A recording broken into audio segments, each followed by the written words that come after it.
King James Bible University presents The Lost Sheep of Israel with Bible teacher Elder Michael Johnson, teaching the world the true meaning of Isaiah 28:9 and 10. So, have your Bible, notepad, and pencil ready as he goes through today's study.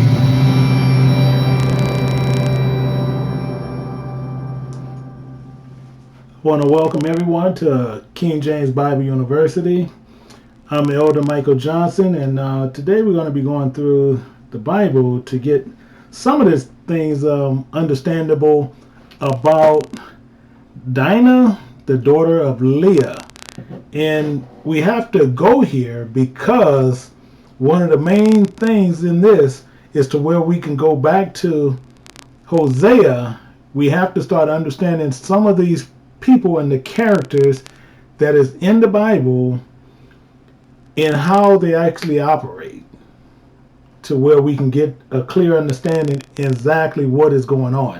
So we have to go back here and we're going to get a little information here to understand exactly what is going on with Dinah, the daughter of Leah. And as we go through it, we'll start getting some real good understanding exactly what is happening.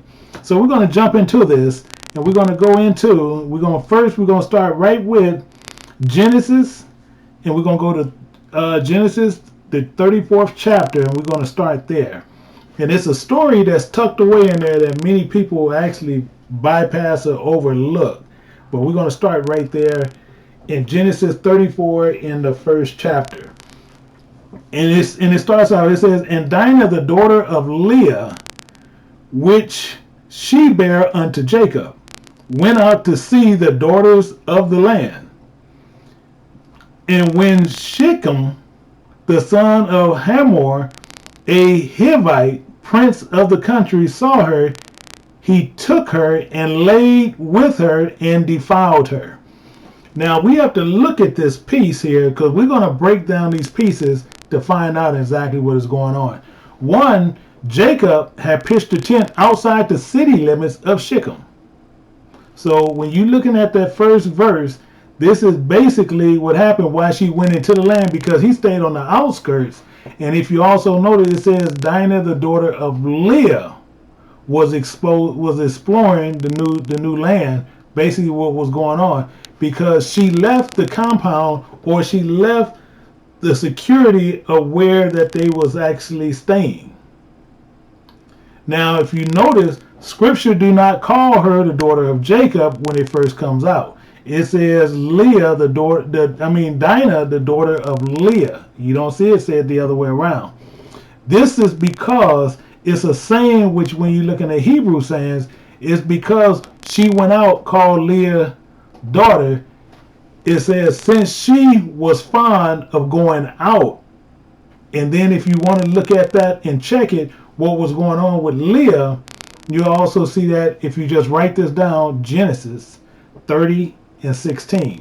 And you'll see where it says also with that, where you see right here where we see in 34:1, where you see it says, went out to see the daughters of the land. If you go to Genesis 30 and 16, you'll see it says, and Leah went out to meet him. So they use that with the allusion there, which is a proverb, like mother, like daughter. That's one that if you ever go into these these Hebraic places, this is one of the allusions they like to use. But we're going to keep moving down, and it says also with Leah, where we're going to get into some of the brothers, what was going on. We have to remember when we look later, we're going to see that Simeon and Levi was Leah's 4 brothers and sisters. So they was 4. They all possessed the same mother. So Simeon and Levi, which this is going to be very important once we look at this later, to where Simeon and Levi was the whole brother to Dinah. Now, this continued with the story as you'll find out about those 2 brothers, but then the rest of them was half brothers. Now, when you look down into verse 2, you'll see where it says, and when Shechem, the son of Hamor, the Hivite, prince of the country, he saw her, and took her and lay with her and defiled her. What we have to understand there is Shechem is the prince of the country. Homer is the Hivite, the king of the land. So Homer is the father of Shechem. But Shechem took her. That's why you see him right here. So most people will fool you especially in TV shows. They'll fool you and show you like Dinah was playing with him and like they liked each other. But if you see right here where it tells you clearly, it says he took her.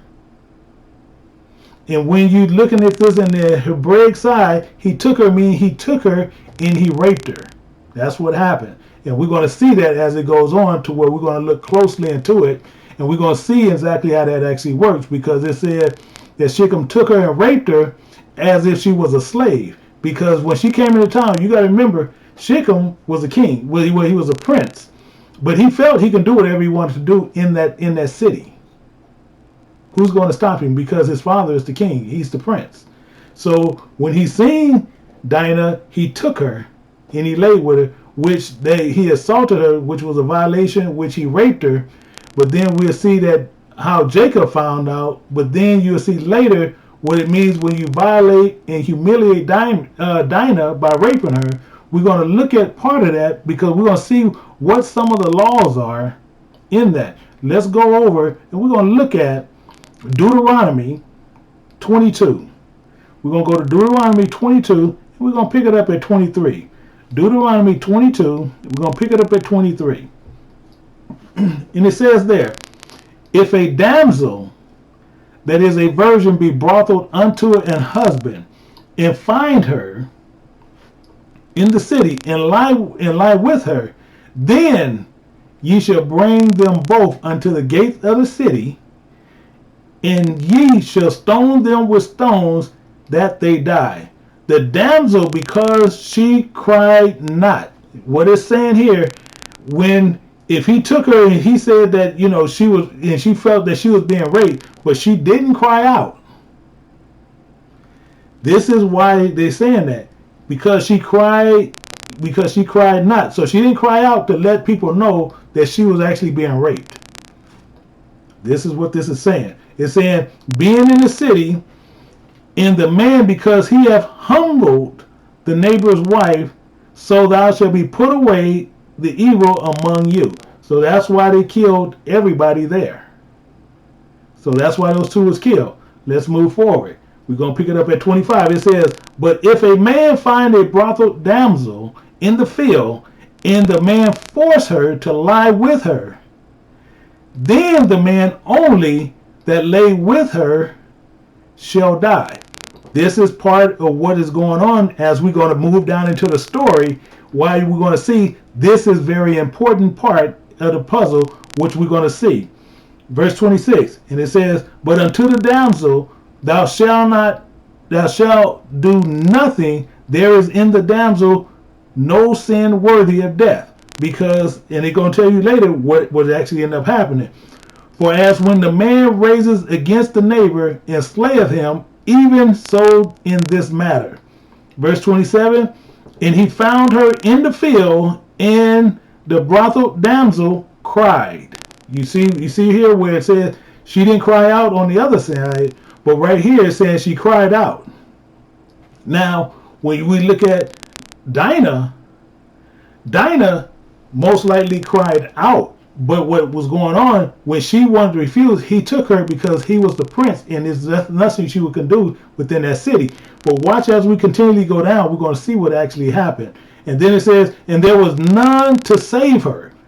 Please keep this verse 27 of Deuteronomy in your mind, or write it to the side to where you'll keep it, because all this comes into play as we continually go down. Now we're going to go back to Genesis 34, and we're going to pick it up at verse 3. Now here it says, and his soul cleaved unto Dinah, the daughter of Jacob, and he loved the damsel, and spake kindly unto the damsel. And Shechem spake unto his father Hamor, saying, get me this damsel to wife. Now this is all a big problem here. Because he's feeling one, just because his father is king, he thinks he can do whatever or to whoever he wants, including Dinah. Because if you look at the tense on how he said it, that's why he said it, get me this damsel to wife. And now the only reason why he sat there and he talked easily to her, because we'll see that he's saying he could see her pain, but now it was best for him to soothe her feelings with the intent of marrying her, and then needed her to consent. Now he hoped in being the crown prince would help sway her opinion on his favor. Now this is the whole problem here. So he asked his father, the king, to see how much money Jacob, her father, would take for this small plot of field, which he actually considered her as, like she's just property. And then like what he sees is, I will marry her then as I possess the entire field. So once he marries her, he can do whatever he wants with her then. This is how they see this, and this is why it says, and Shechem spake unto his father Hamor, saying, get me this damsel to wife. So he's sitting there, he's saying nothing more than he's saying, well, I'll tell you what, if you get me her, now I can do whatever I want. But he took her against her will, and he raped her. That's why you see up there, then he spoke kindly unto her after he has finished doing what he had did to her. This is the problem here. Let's go to verse 5. And it says, and Jacob heard that he had defiled Dinah, his daughter. Now, he heard this. How did he hear it? See, because Dinah still didn't come home. He kept her. So they was keeping her against her will. But this is the problem here. He had heard that Shechem had defiled his daughter. And he's saying not defiled for as you see in the movie where they just sitting there, they just laying together. No, defiled is mean that something happened to her. She was raped. And it says now his sons were with the cattle of the field, and Jacob held his peace until they were come. Why? Because Jacob already heard of the raping of his daughter, but the brothers was not aware yet. This is the problem. But we're going to see what's going to happen. So he refrained from starting a quarrel until his sons would be informed of what happened, so that they can be there on the guard against any adversaries that are there. This is why this is put this way. Because Jacob didn't raise no fuss. He didn't go into the town, but he waited until his sons come home from the field. Similarity, when the king spake to him, it is like that Jacob just waited by telling him that he preferred for his sons to be present before he said anything. That's why it said, and Jacob held his peace until they were come. This is why he's saying it this way. This is why it's put this way, because we're going to find out. See, the brothers didn't know what was going on, but Jacob did. We're going to go down to verse 6. It says, Then Hamor, the father of Shechem, went out unto Jacob to commune with him. Now then the father went to Jacob, but Shechem kind of lagged behind him before he got in there to speak to Jacob about buying Dinah for him.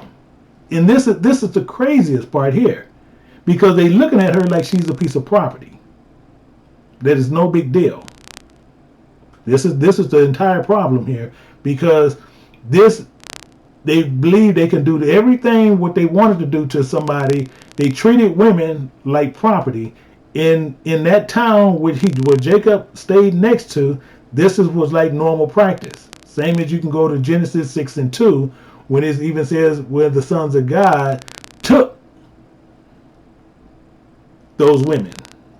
See, when you taking, you talking about they're raping.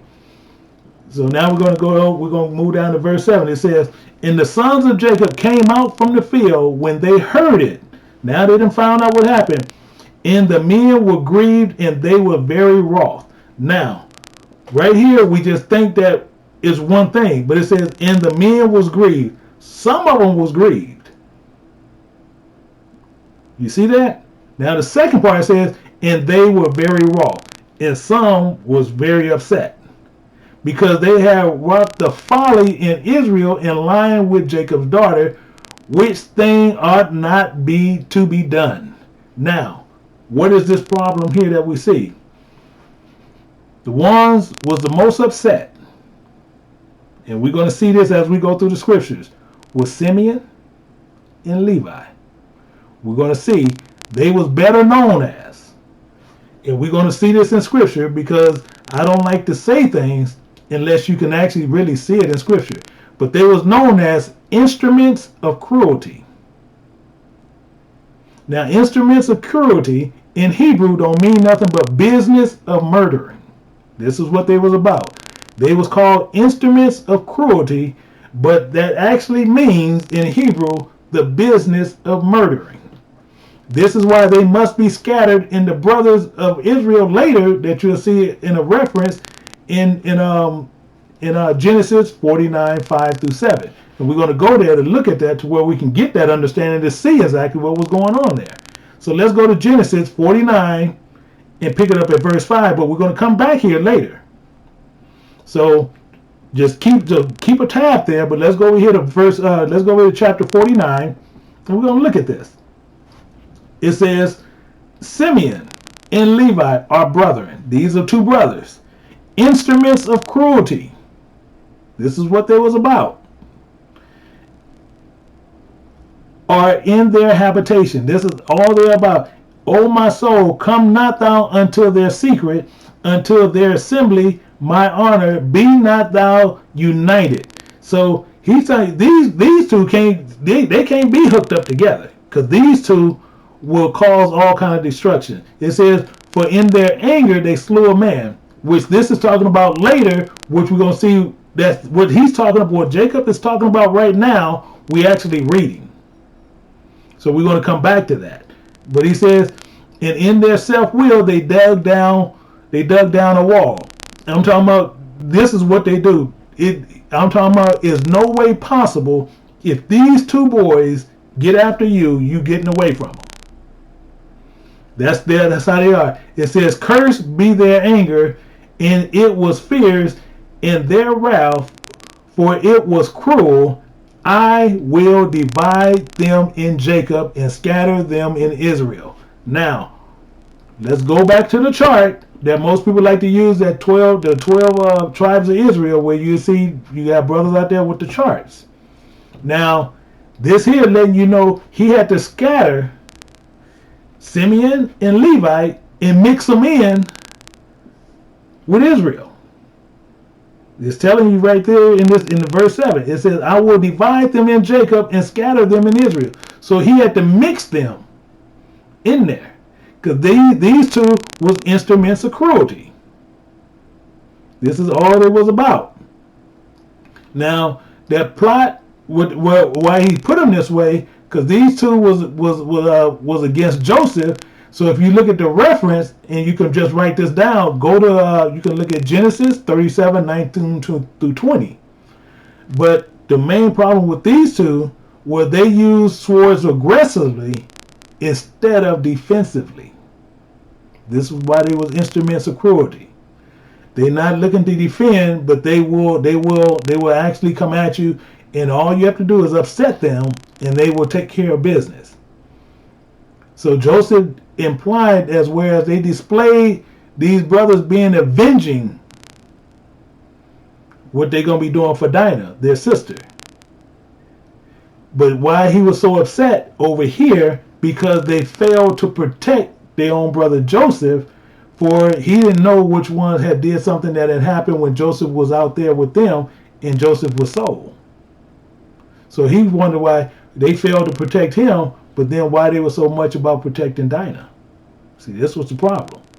And then you look at verse 6. It says, O my soul, in their secret and their assembly, my honor, be not thou united, is a counsel referencing to a deceitful answer that they're going to give to Shechem and Hamor in the matter of Dinah, which we're going to go back and we're going to see. This is why he had this problem here. This is why he put this on them when we get over here to chapter 49. But now we're going to go back to verse 30. We're going to go back to chapter 38, and we're going to pick it up. So let's go back to 38.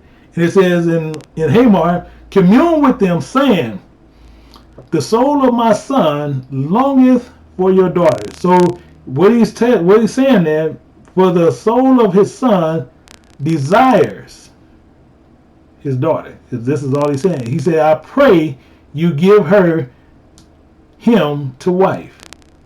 Now, the king is just telling Jacob that he desires the daughter, and the king coming to tell Dinah like she's property. This is the problem. Property, they looking at her like she's a harlot. Because he's talking to them like his son raping her was really just nothing. So they look at the women in a lower state and thinking, it was no big deal. He raped her, he liked whatever he liked about her, and he gonna marry her, but whenever he wanna do whatever perverted thing he did, he want to continue that, but now once he said he married her, there's nothing they can actually do because now he's marrying her.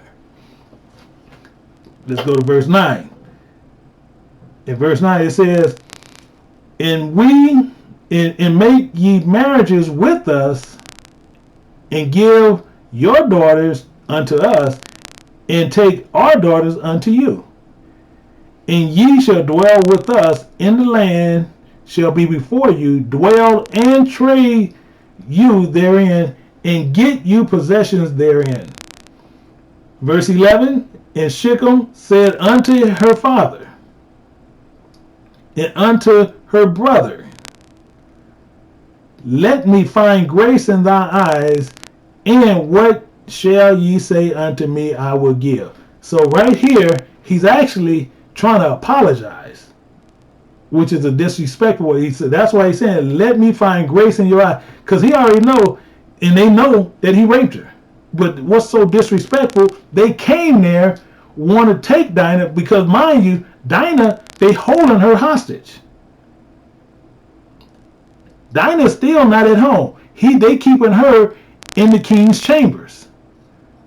Now she gonna go there and ask him for forgiveness in their eyes and what he have done to their daughter, but he will pay how much is required like she is property. But as I said, remember the two brothers, Simeon and Levi. What did we say they are? Instruments of cruelty. This is what they're about. Now they are full-blood brothers and sisters. They share the same mother and father. Now the Bible don't say which one of the brothers spoke for the brothers, but I will bet what's going to go on. I can almost guarantee it came from Simeon and Levi, because we're going to see what happened here. We're going to see exactly. We're going to look at verse 12. It says, ask me never so much dowry and gift. So he's saying, whatever you want, I'm going to give it to you. And I will give according as ye shall say unto me, but give me the damsel to wife. So no matter what, they're going to keep her over there. So they're not bringing her back. So they just want to know, how much will you give me? How much do I need to give you for her? And now that offer was designed to have Jacob's family to agree to Dinah being married to Shechem of her own free will, because remember, he was talking real easy with her, but now you got to remember, she's being disgraced on what happened,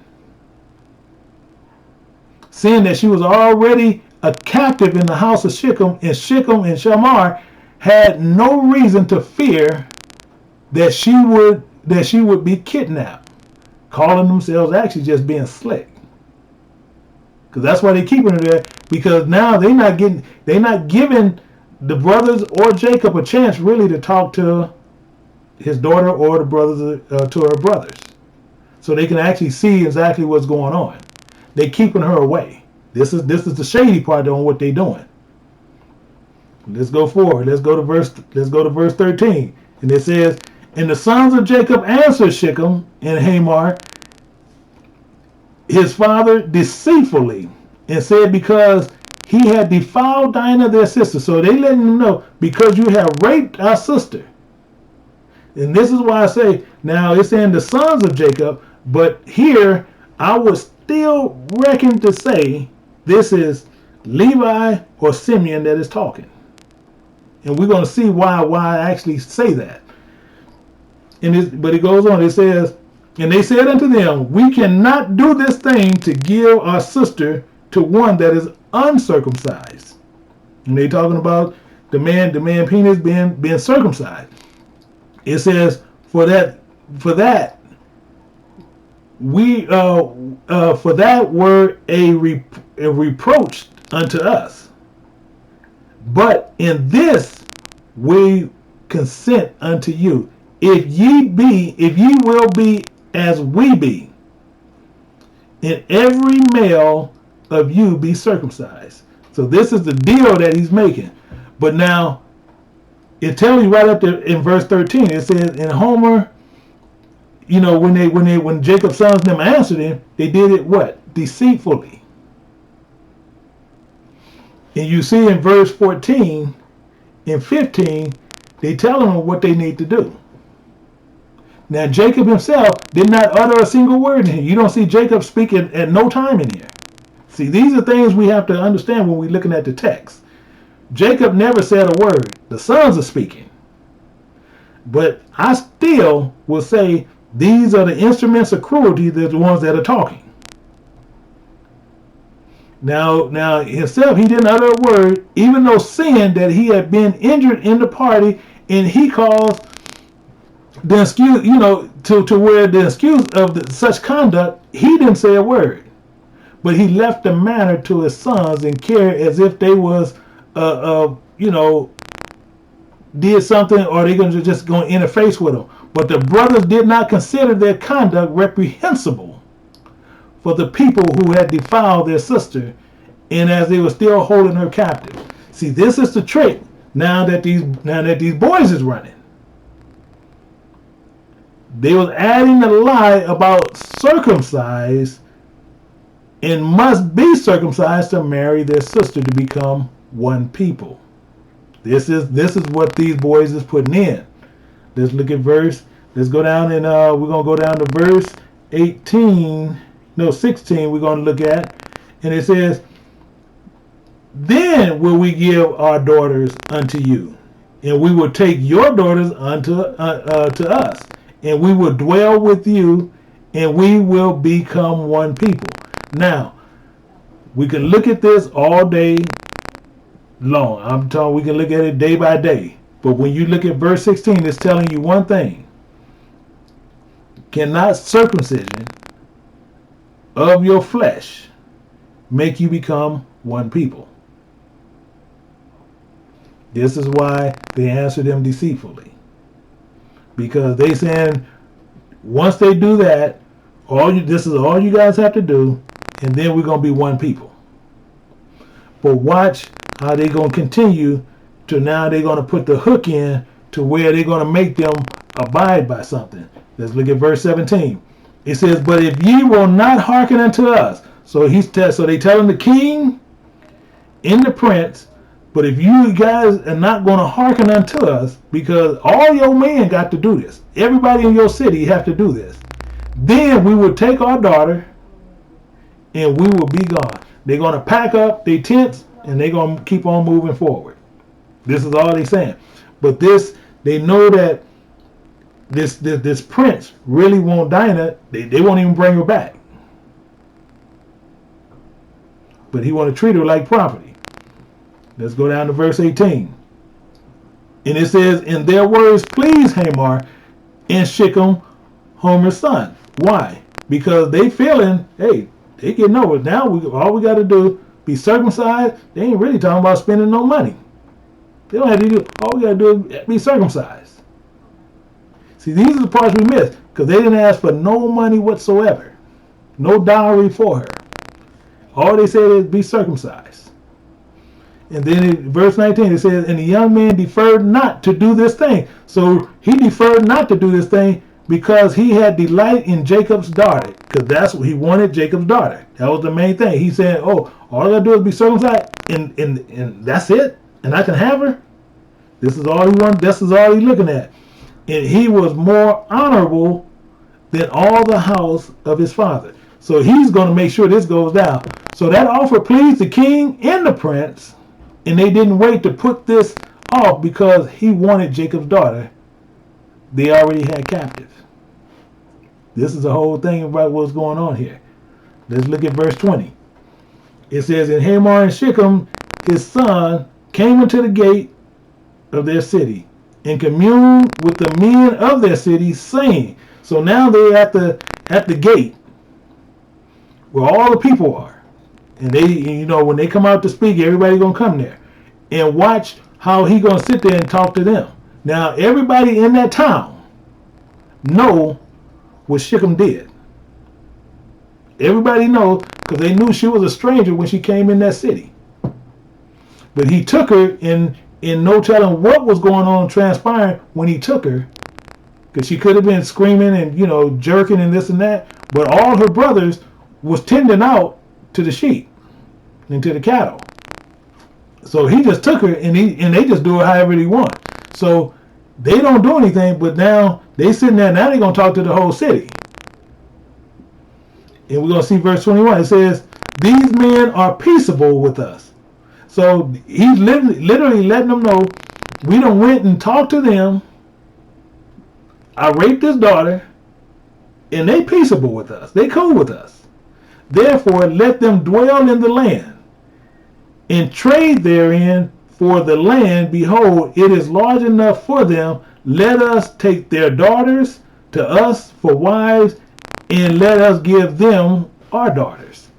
So all they talking about, they peaceful with them, they cool. They're asking for very minor things in parts, and all the males must be circumcised themselves, as they all are circumcised themselves on Jacob's side. And in return, complying with that demand, his countrymen will become co-owners of this extensive property to Jacob's family. This is all they're looking at.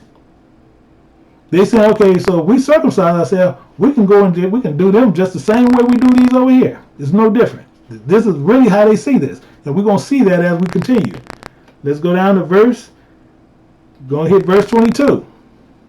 It says, only herein will the men consent unto us for to dwell with us. And this is where he actually hitting them with. It says to be one people. Now we know circumcision doesn't make you a Hebrew. We know circumcision don't make you an Israelite. We know this. But this is what Jacob's sons told them.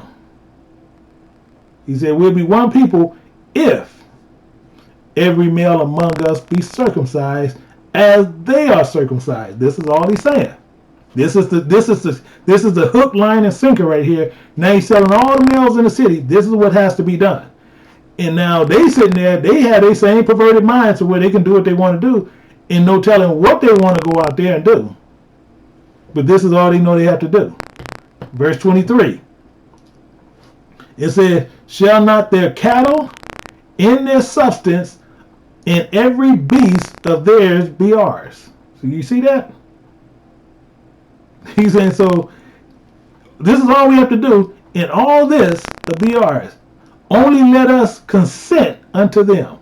There ain't no money involved. Just consent unto them, and they will dwell with us. This is all they're looking at the entire time. We have to break down and look at what they. So if he's saying, if all we do is circumcise ourselves, not even the women, but shall not their cattle and their substance of every beast of theirs be ours. So the man is looking at, not just even them, but even the man of that city is looking at other things other than doing that, and all they have to do is be circumcised. Verse 24, and it said, unto Hamor and unto Shechem, his son, hearkened all that went out into the gate of his city, and every male was circumcised, all that went out of the gate of his city. So the king and the prince made sure all the males in that country were circumcised. They made sure of that. But that third day is when that pain really sets in on circumcision. Now the problem is Simeon and Levi. The brothers, they never changed. See, you gotta remember, we went up and read that up in chapter 49. We back in chapter 34. These two brothers are not something to play with. But we're going to see that there as we continue to move on. Let's go up to verse 25. It says, and as it came to pass the third day, as we said, when they were sore, and the two sons of Jacob, again here they go, Simeon and Levi, Dinah's brothers, took each man his sword. So basically all they're saying is they took the sword to those men in that city and came upon the city boldly. Now they came up into the city. Now we have to understand this. We don't know how many men was in that city. Now we got to remember that Joseph was already gone, so it was 11 brothers still there. The other 9 didn't come with them. These two brothers, these two brothers, the instruments of cruelty, went into this city. And we don't know how many men was there. And they went in there and took every man by the sword and came upon the city and slew all the males. Verse 26, and they slew Hamor and Shechem, his son. So then they killed the king and the prince with the edge of the sword and took Dinah out of Shechem's house. That's how, so that lets you know how they got her. And went out. And the sons of Jacob came upon the slain and spoiled the city. So now they taking everything out the city because they had defiled their sister. Now, according to this text, the meaning of this pain, as far as the third day, normally the second day after circumcision, then the greater pain sets in on the third day. But they killed every male in the inhabitants of that city of Shechem. Shechem had raped Dinah and abducted her. 2, he refusing to release her. He should have been tried to have convicted, but now this is just an opinion. As yet, according to which the brothers actually killed the man of Shechem on the first day after their circumcision, the day which the third day is after Dinah's rape. Now the reason that's there is because, and I say that because we will have to look at the third day, the same thing as Christ talks about with Jonah, the same thing Christ talks about himself. So these are things that we have to look at that third day. However, raping virgins was commonplace as you go through Shechem. You can go through Shechem already and you can see that was commonplace for that. So they behaved in the manner described, as I said when I first started out, when you go and you look at Genesis 6:2, it says they took them wives of all which they chose. So we have to remember these men would not circumcise themselves in order to become Jews and embrace the culture, but only in order to lay their hands on the possessions of the families of Jacob. That was it. No other reason they were doing that. And the king and Shamar had promised them. That was it. Nothing more. That was the whole problem that they were doing. And this is what got them killed, because them two instruments of cruelty set them up. Let's go down to verse 28. And it says this is what they did. They took their sheep and their oxen and their asses, and that which was in the city and that which was in the field. So they went there and took everything. 2 brothers. Now verse 29. In all their wealth and all their little ones. So they took the kids too. And their wives. And they took the wives too. And took they captive. So now they wives went into captivity. Their children went into captivity. And the spoils, even all that was in the house. So then they just cleared out that entire house. So they were going from house to house, clearing out everything, taking cattle and everything with them. Verse 30, then it says, and Jacob said to Simeon and Levi, ye have troubled me to make me stink among the inhabitants of the land. amongst the Canaanites, the Perizzites, and I being few in number, they shall gather themselves against me and slay me, and I shall be destroyed, in I and my house. Now, we're going to get to understanding exactly what was going on here, because we're going to go a little deep into this.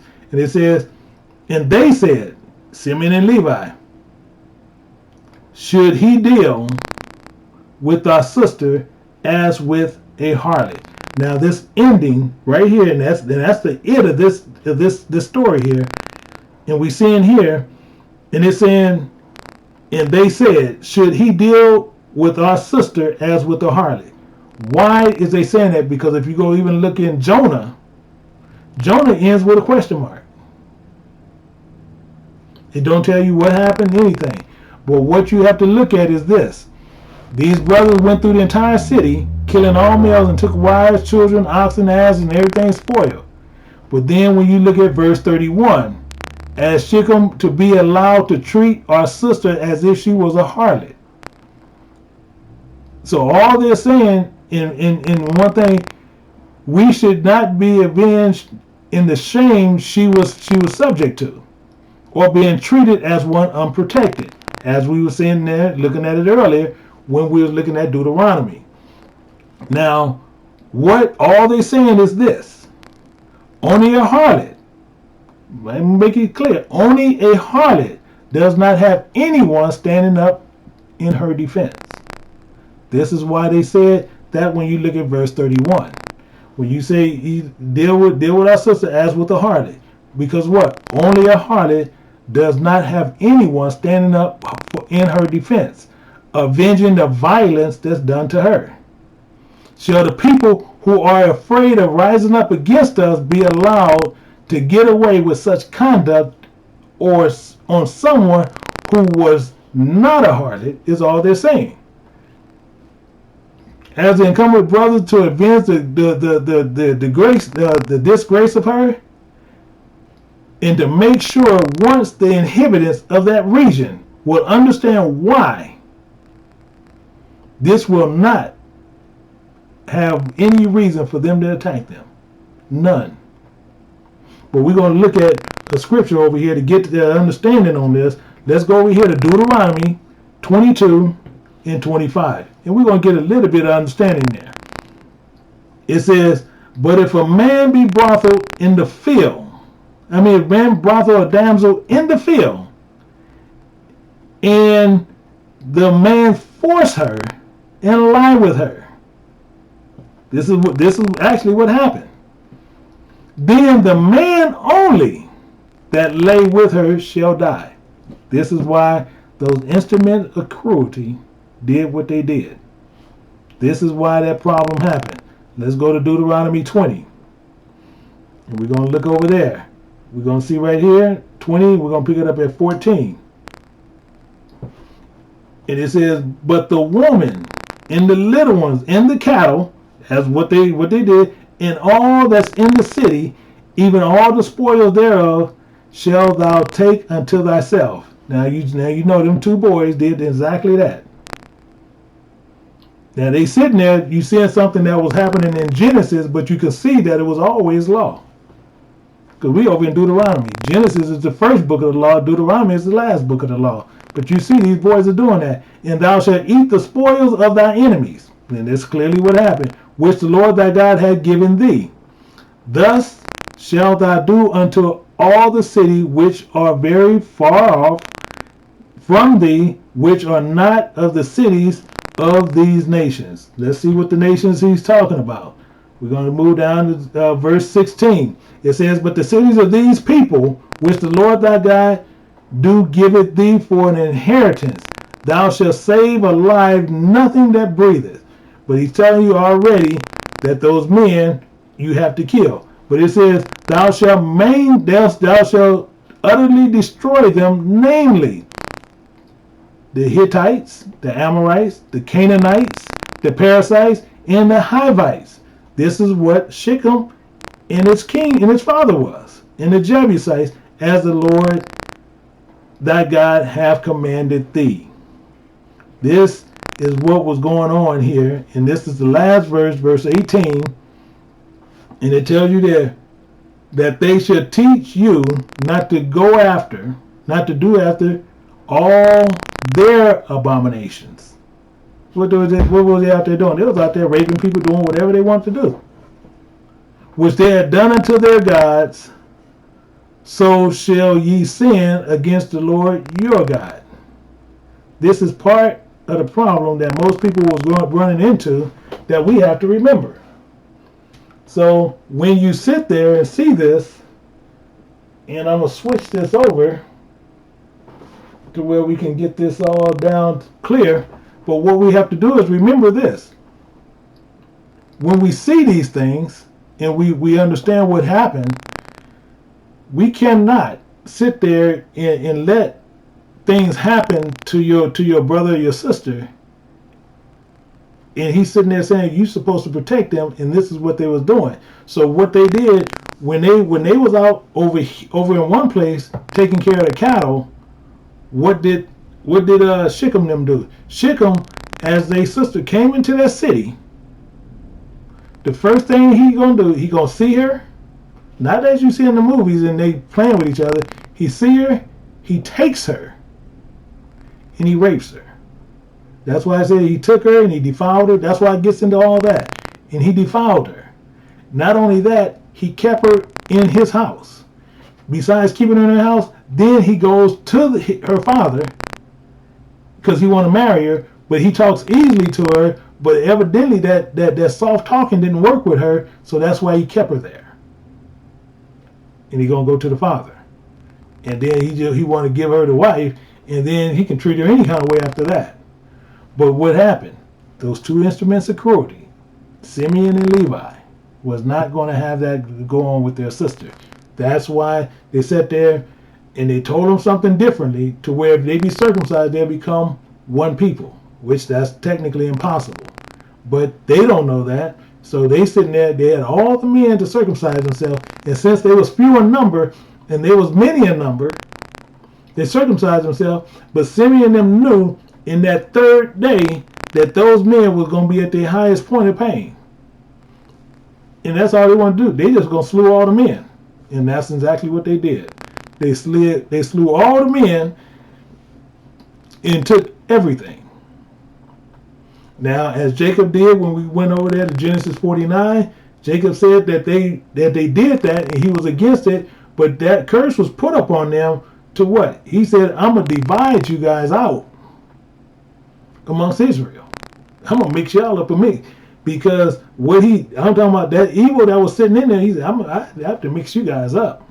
So even when you look at that chart is not going to be correct, because he's telling you right there, he's mixing up Simeon and Levi amongst all the tribes of Israel.